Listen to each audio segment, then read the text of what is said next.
During the years 1939 to 1945, the world was forever changed. I would venture to say that it changed to such an extent that was unprecedented in history, either before or since that time. This is a bold statement, because the world has changed so many times over the past 200 years. Nonetheless, I stand by my claim that the wartime events were a central turning point in the context of human history.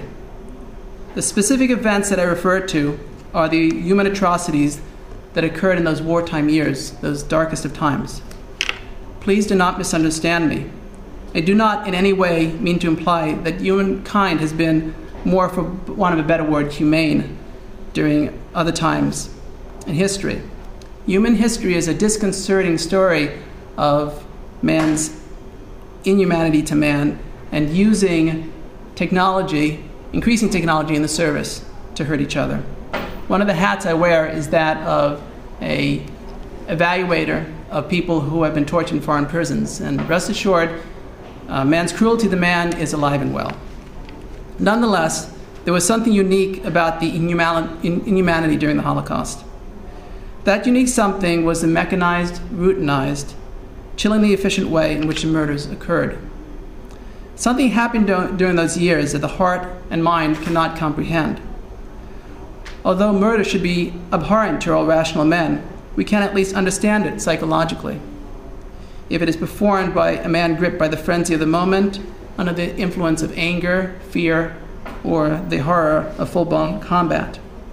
But where is there a place in the mind, heart, and soul to understand something like a German soldier who gets up in the morning, has a satisfying breakfast, pats his dog on the head, goes out of his quarters, sees a small Jewish child, picks it up, smashes its skull against a wall, and goes on with his day as if nothing had happened?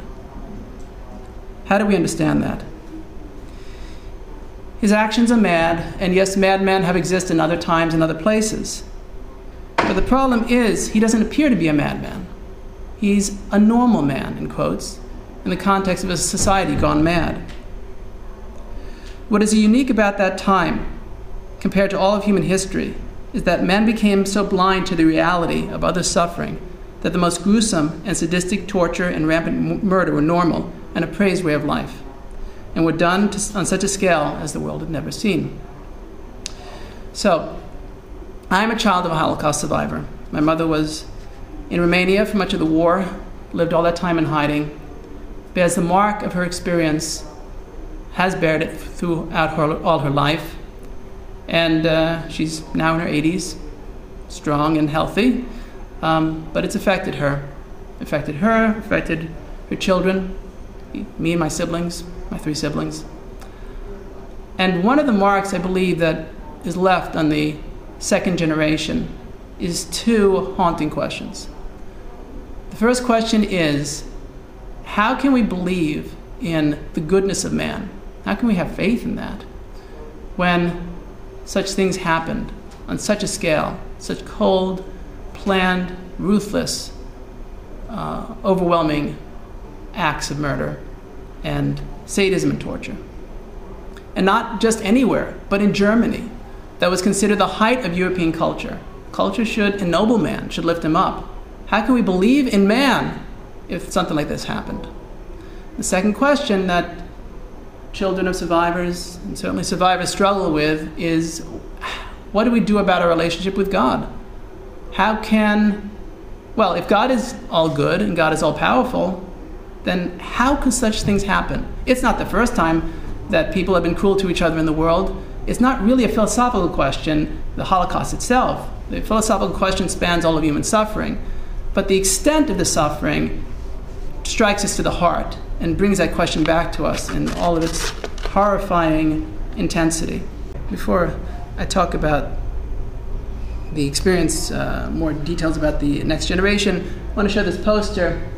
There was a competition in Israel for the Holocaust Memorial Day Poster of the Year, and this is it. I think it's very haunting.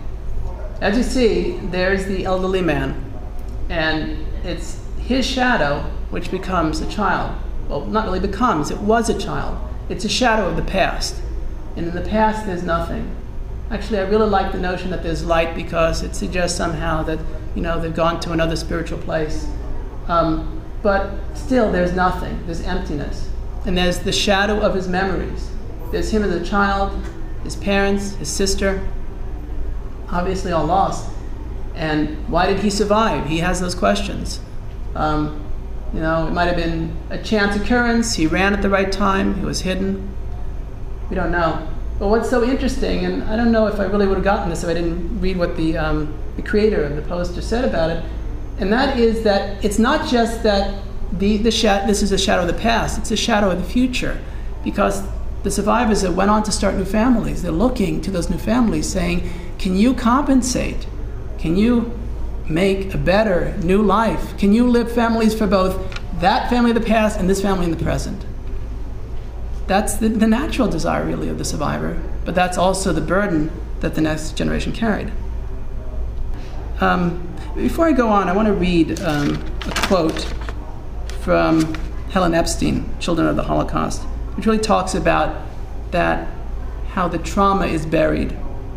For years, it lay in an iron box, so deep inside of me that I was never sure just what it was. I knew I carried slippery, combustible things, more secret than sex, more dangerous than any shadow or ghost. Ghost had shape and name. What lay inside my box, my iron box, had none. Sometimes I thought I carried a terrible bomb. I had caught glimpses of destruction.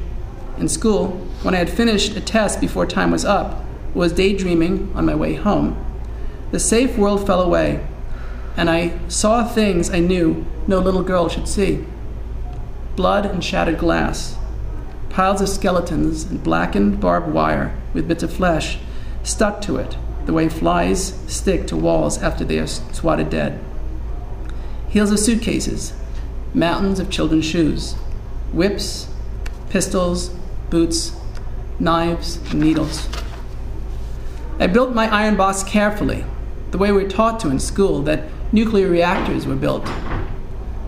I conceived lead walls around the dangerous parts, concentric circles of water, channels, and air ducts that soften and contain any kind of explosion.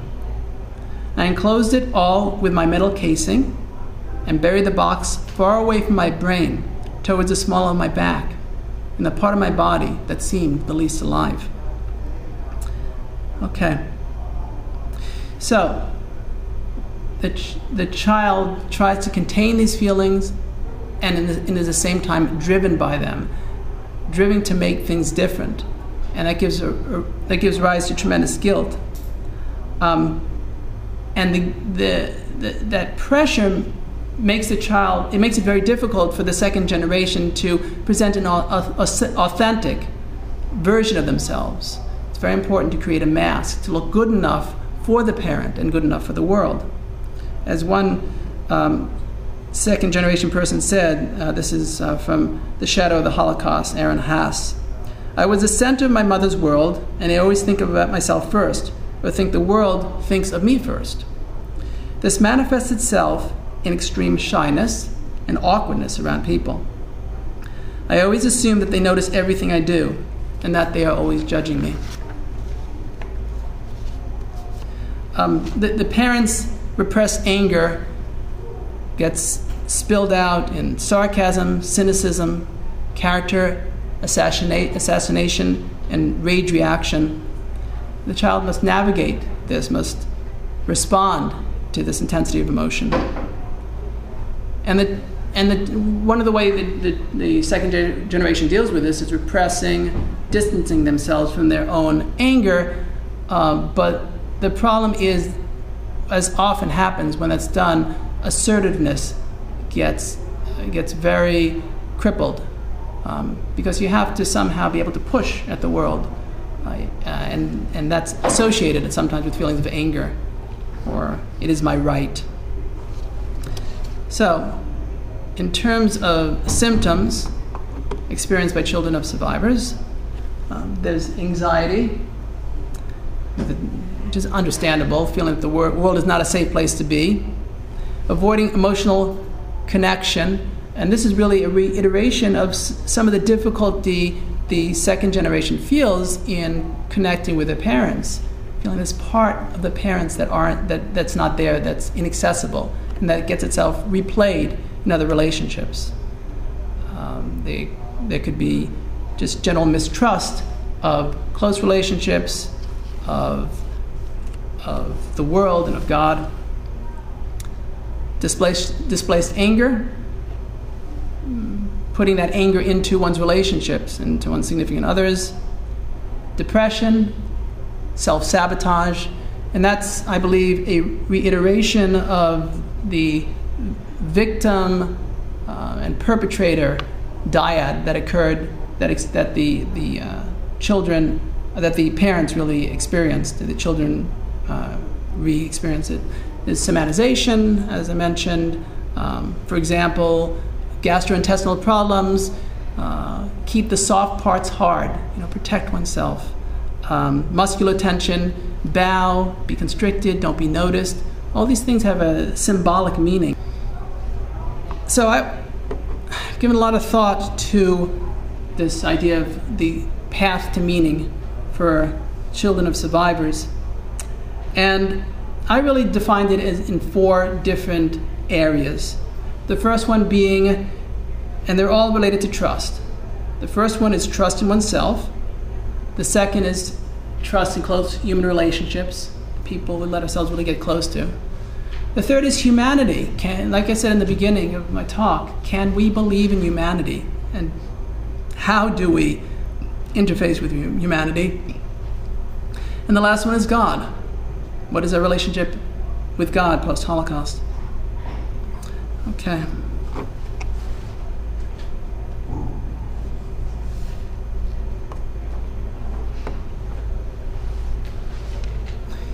So, strategies to improve one's relationship with oneself.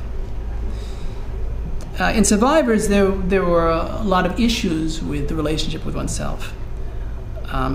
There's, as I mentioned before, survivor's guilt, the Nazi humiliations, treating people as animals, making a person feel like that, guilt about moral compromises many people had to make to survive. There was an ache inside that many people carried with them. The child models himself, as we know from 50 years of this research, a child models himself after the inner world of the parent. And so what's the solution? There are quite a few.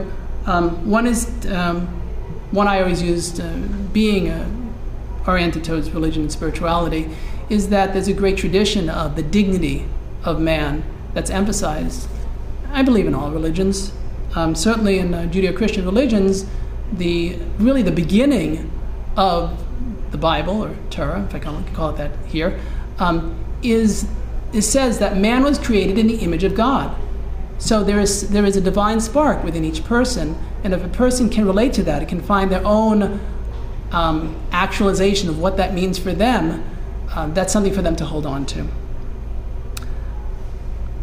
And they can hold on to this notion of the soul rising above any humiliation, physical or emotional, that's imposed by other men. This is really the core, I believe, of Frankl's theory, that there is a dignity in man and a purpose in man, and he can rise above the insults that he faces. I believe that there are many forces affecting the rise in Jewish orthodoxy over the last 30 years, but I believe certainly an important force was, one, the Holocaust, second, the founding of Israel, which was related to the Holocaust, and this notion of trying to refine the dignity of man. In fact, we really can see it that Hitler saw, in a way, hated that dignity. His dignity, his notion of dignity, was that of physical prowess, and that was it.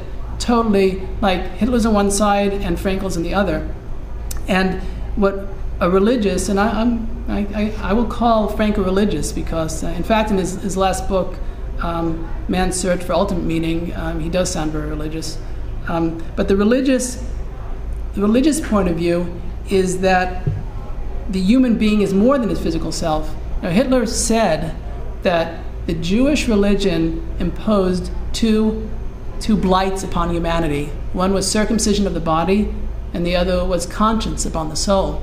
And when you really think about that, the whole notion of circumcision is that we're incomplete and the person has to be completed. It's a symbol of something. And the notion of conscience, of course, these are both things that we can hold on to say that we have a purpose in this world and that we're more than our physical bodies. I believe that's why Hitler said what he said about circumcision. The person is complete and whole as they are, and the Jewish perspective is the person has to evolve, has to change and become better. Okay, so that's a religious perspective. Then there is the path of expression through art, writing, deep self-revelation that supports the value of the inner self. Incorporating rather than rejecting the darker sides of oneself. The best, most compelling artistic works struggle with the darkness that we've experienced and that we see in ourselves. We create something beautiful and meaningful from our pain in doing so, and we create something lasting that we'll memorialize.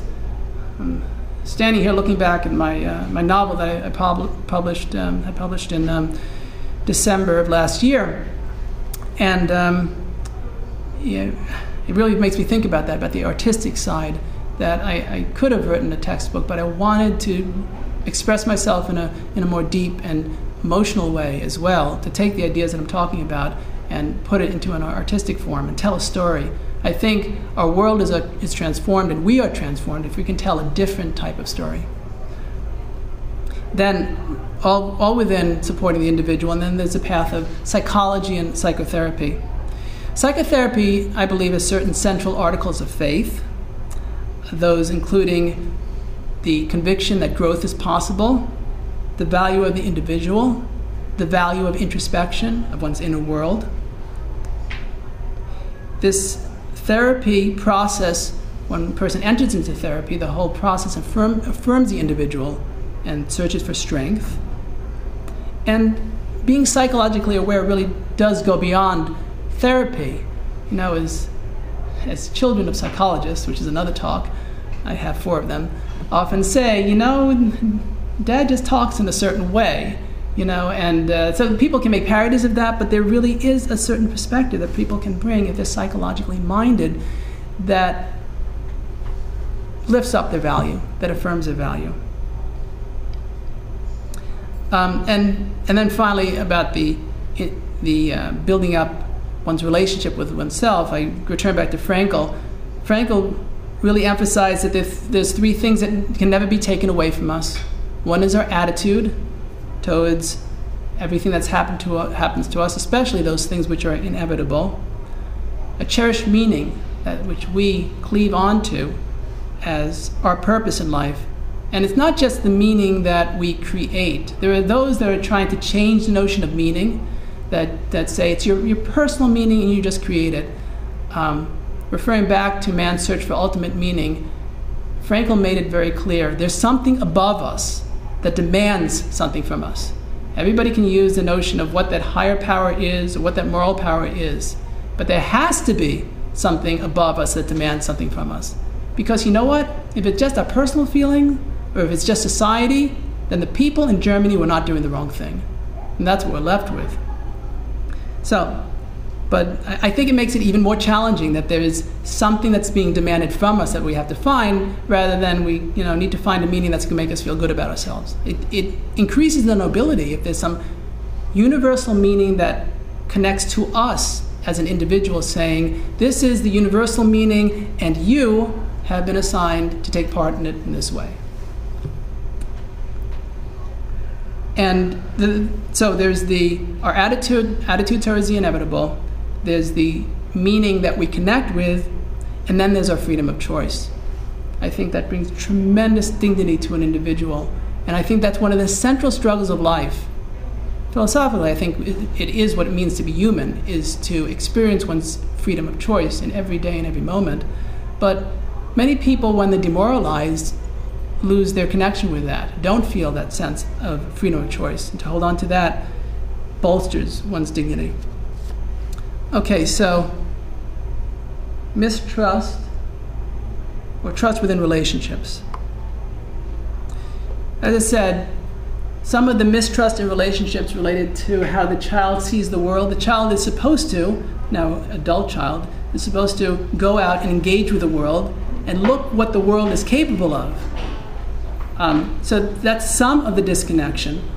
But the other part of the disconnection is because of what was taught between the parent and child, how you connect with a parent. So it's difficult to enter into those close human relationships. So the solution is, I think one way to look at it is, every society has its rite of passage.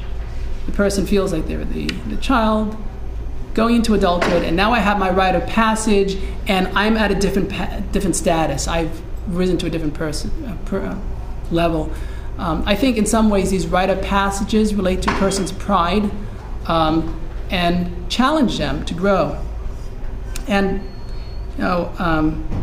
when a person feels that fear or that withdrawal, how can I engage with a person? They need to look at how life is challenging them. They have to ask themselves, are they going to live before they die? Which is exactly what Henry Walden Thoreau said in his experiment to live in the woods and find greater spirituality. Is I came to the woods because I did not want to come to the end of my life and find I had never lived at all. So, something Frankl said about the necessity to grow beyond ourselves, I think is very compelling. He said, human existence, at least as long as it has not been neurotically distorted, is always directed to something or someone other than itself, be it a meaning to fulfill or another human being to encounter lovingly. I have termed this constitutive characteristic of human existence self-transcendence. Therefore, man is originally characterized by his search for meaning rather than his search for himself. The more he forgets himself, giving himself to a cause or another person, the more human he is. And the more he is immersed and absorbed in something or someone other than himself, the more he really becomes himself. So these are just different ways to think about it, that the second generation really needs to absorb that challenge, that life is more than safety, and knowing that one lives requires growing beyond the boundary of that safety. So now that the second generation can see the importance of that goal, it becomes a fair fight between the fear and the drive to growth. Now, what steps can someone make to improve their engagement in the relationships? I think the first step is really knowing oneself better, identifying one's needs, one's longings, one's fears, and then gradually starting to be willing to expose that, share that with other people. And then paying close attention to the reactions that the second generation person gets. And it's very important to build an awareness of projections, of parental projections, to develop that psychological awareness that many times the child survivor feels rejected by the spouse when there's something else completely different going on. There's a script being played out in that person's head. In the end, deeds are the best instructor for helping a person develop a different level of engagement and a different type of relationship. Affiliating with a group, making the effort to communicate with other people, deliberate acts of giving to others, charitable works, all these things can help someone get out of themselves and engage with others.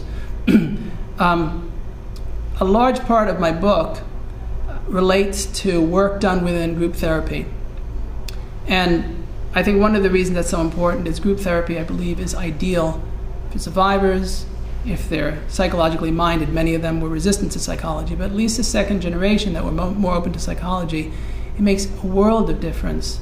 It helps build steps to feeling connected with people again, to taking risks with others. Hopefully there'll be time for me to show a short clip from Breaking the Silence. This was made, I think, late 70s. produced and written by Eva Fogelman, which is well known for her work with children of survivors. And one of the, I don't know if we'll get to that part when I show the clip, but one of the points she makes is there was this groundswell of children of survivor awareness groups that grew up around that time. I actually participated in one myself a few years later. But people found out things about others that they thought were only pertaining to them, and they found a new way to connect with others, which actually led many of them to go back to the parents and say, I want to know you. I want to know your history. I want us to talk. I want us to really talk. And so the group helped the person open up and be willing to engage in a new type of relationship. Okay.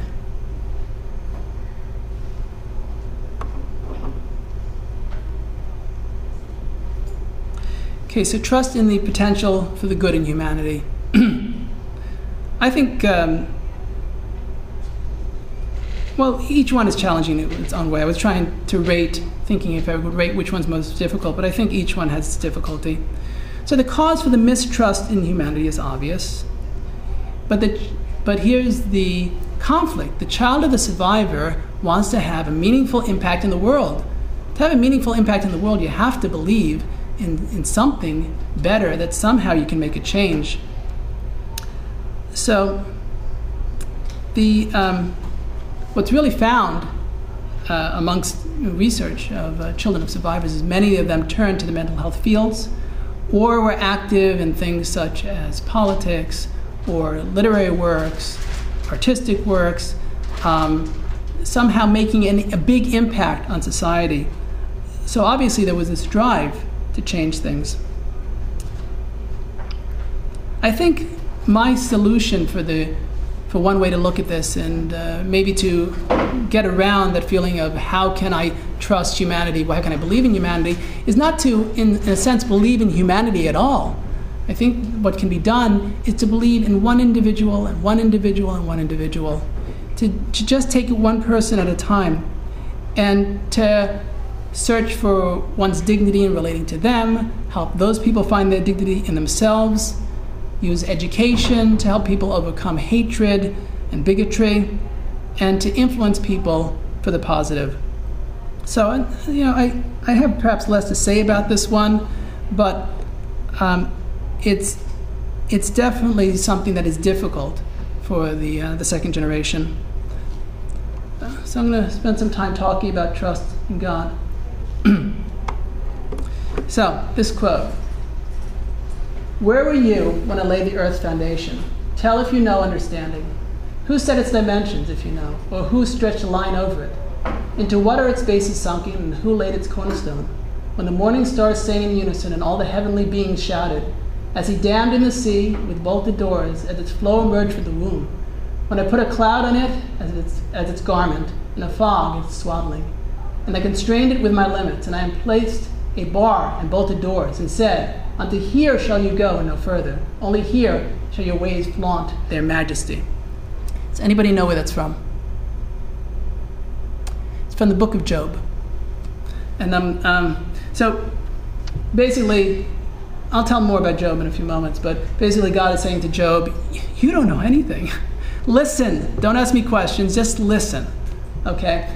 And what's so interesting in this quotation is it's talking about how creation is this, you can think of it in terms of a big bang, of this huge explosion of energy and creative force. But then something said, stop. There has to be divisions between things. Things have to get organized and put in their place. This is something that's true on a physiological level. There could be no organisms if we weren't organized. How our physiology is organized as a place for organs, how they interact with other organs. This is true psychologically. If I am not different from you, if we are enmeshed, then there's no self.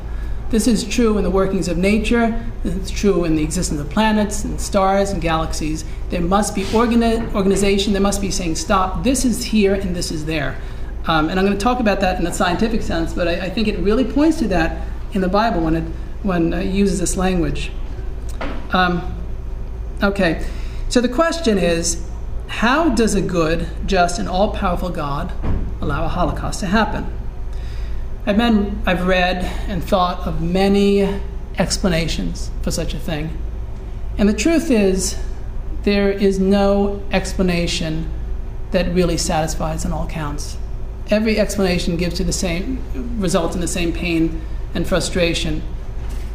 And so let me turn to the book of Job, because I think there is a philosophical statement in there about how we relate to God and relate to suffering that I think can help us all.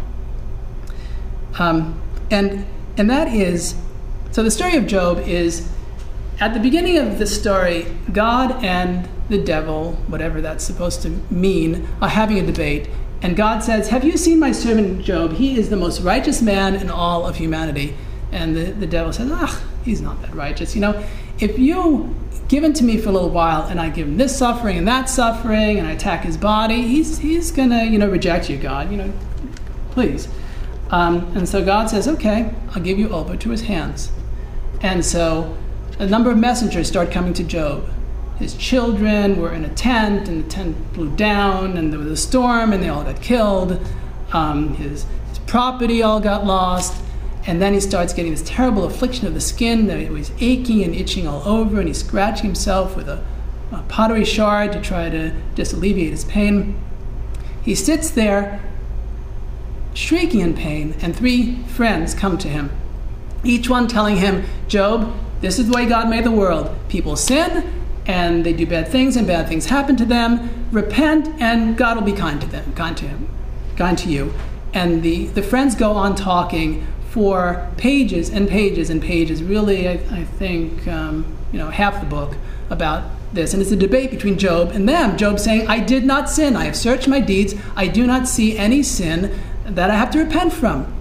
So the friends talk and talk and talk, and they give him this whole philosophical discourse that it's your fault, Job. These are older people. And then finally, a 4th person watching this conversation speaks in. His name is Elihu.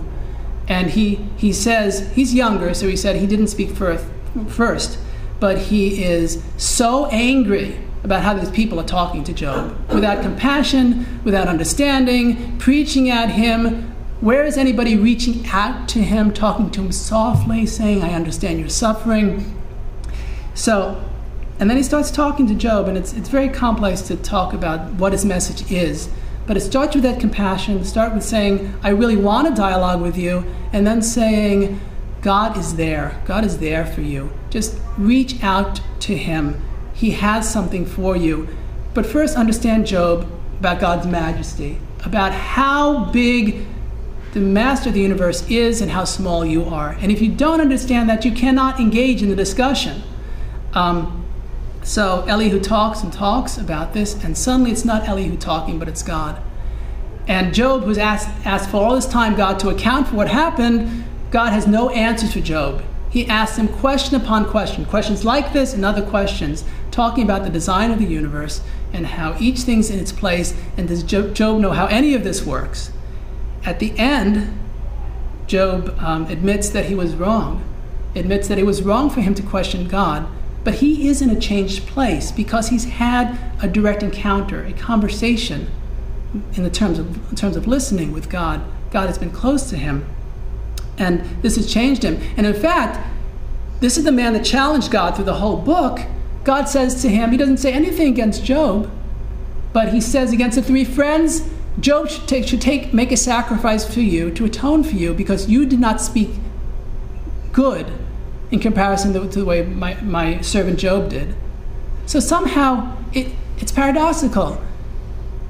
The person cries out in pain. The person longs for God. Maybe they're even wrong to question, but the person crying out into pain, God responds. Those who think they have all the answers and don't reach out in compassion have nothing to offer. Those that are incensed that there is no compassion really can lead the person back to a sense of consolation and peace.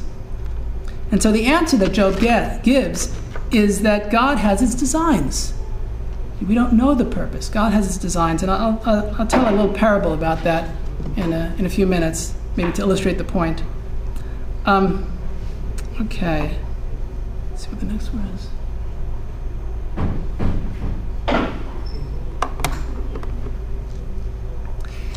So, I want to read something to you from a Jewish philosopher written close to 1,000 years ago, by the name of Maimonides. He says, "How is a person led to love God? When a person contemplates his great and wondrous works and creatures, and from them attains a glimpse of his wisdom, which is incomparable and infinite, he will straightway love him and praise him and glorify him." And quoting other sages, he says, "Observe the universe, and hence you will realize him who spoke and the world was." Okay, so that's a quote from Maimonides 1,000 years ago. Now I want to read to you something from Scientific American in the year 2006. "The forces in the universe are extremely lucky in terms of promoting a universe that sustains life and matter as we know it. Changing the values by modest amounts would have resulted in a qualitatively different universe, one in which we probably would not exist. If the electromagnetic force were 4% weaker, there would be no hydrogen and no normal stars. If the weak interaction were more weaker, hydrogen would not exist. If it were much stronger, supernovae would fail to seed interstellar space with heavy elements. If the cosmological constant were much larger, the universe would have blown itself apart before galaxies could form. Order, limits. It's not just random forces. In physics, we don't just take the random forces and now we use them to do our figuring. Well, let's look at the random forces. So you know what Scientific American said about this? They used this to say, well, there's got to be an infinite amount of alternate universes. It's like evolution of universes. There's infinite amount of universes. Why should these forces be so lucky? We're just the ones who are lucky, and there's billions, trillions, infinite amount of other universes where the forces were different and the universe imploded, exploded, was totally unable to maintain any organization where there could be something like life. Okay, a hypothesis. Any evidence? Not really. If you walk into a field and you see 4 stones piled on top of each other, most people would say, well, who put them there? There had to be some organization. We see an organism, we see a universe as described in Scientific American, and it was random forces. It makes us start to wonder what's out there. In fact, scientist Dr. Francis Crick, who won the Nobel Prize for his DNA research, did something similar to the Scientific American article, because he said that the odds of life randomly appearing on Earth were too infinitesimally small to be believed. So he came up with the theory, well, there must have been something that were in comets, and there was this DNA that came onto Earth. That doesn't answer a question. How did it come about out there? Study just the chain of DNA, and the organization there is astounding. And then what it encodes. I find a computer in a field. Am I going to think, oh, it just evolved, or it came from a comet? This is man's longing to not have something above them. Maybe the notion of God is too uncomfortable. Okay. So, I would say that we could really view this as the blessings that we receive, that there is this organization, order in the universe that we can survive. And getting back to how God can do what he does, how he can dish out the suffering that we receive, I can only say this. Think of a child that is in the mother's arms, is loved by the mother, is always taken care of by the mother, and then one day the mother takes the child to this person who has this big needle and sticks a needle in the child. Not only the person sticks a needle in the child, but the mother is holding down the child doesn't move. The child is, what is the child going to think? Probably the child is going to be completely disconcerted, confused, but in the end, who's the child going to cling on to? The mother. Does the child say, like we could say to God, you hurt us, so there is no relationship? Or do we say that so much as good is done to us, we do not understand? Just like the child didn't understand that it needs the injection, it needs that to survive. Now, am I going to stand there and say that the world needed the Holocaust? I can't say something like that, but it's too raw. All I can say is God has its meaning, and without reaching out to the infinite, we are all impoverished.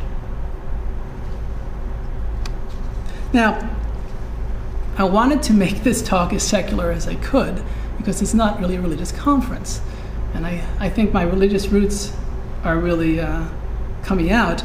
But I do want to give an alternative. How those who are less in can envision a Godhead, can relate to a notion of God that Frankl spoke about. And I think this is really beautiful. It was very striking when I read this. He said, God is the partner of our most intimate soliloquies. That is to say, whenever you are talking to yourself in utmost sincerity and utmost solitude, he to whom you are addressing yourself may be justifiably called God. So, really to feel oneself deeply, to engage in that relationship with the self, brings in a feeling of an other.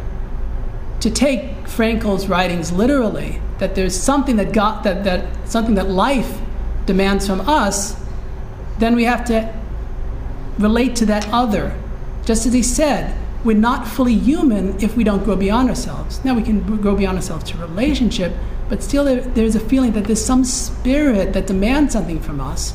And so that's what we look for. And we can call it universal order, universal purpose. Now, I have to tell you, as a Jew, I don't think of a man sitting on a throne anyway.